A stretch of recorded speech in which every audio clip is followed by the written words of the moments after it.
భగవద్గీత 2వ అధ్యాయం 11వ శ్లోకం. అశోచ నన్ శోచత్వం ప్రజ్ఞావాదాంశ భాషసే గతాసూన గతాసుంశ నాను శోచంతి పండితాః.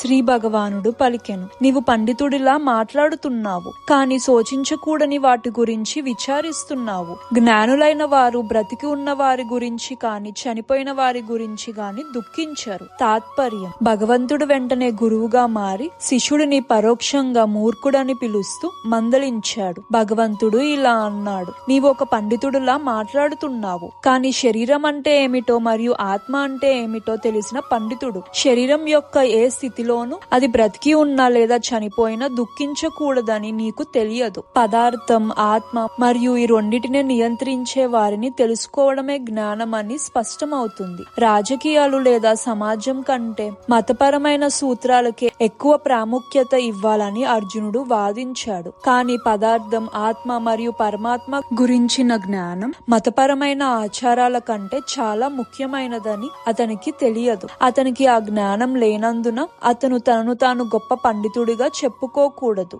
అతను నిజమైన పండితుడు కానందున విచారించకూడని విషయం గురించి అతను దుఃఖిస్తున్నాడు. శరీరం పుట్టింది మరియు అది ఈ రోజు లేదా రేపు నాశనం అవ్వక తప్పదు. అందువల్ల శరీరం, ఆత్మ అంత ముఖ్యమైనది కాదు. ఇది తెలిసిన వాడే నిజమైన పండితుడు. మరియు భౌతిక శరీరం ఏ స్థితిలో ఉన్నప్పటికీ అతనికి దుఃఖించడానికి ఎటువంటి కారణం ఉండదు.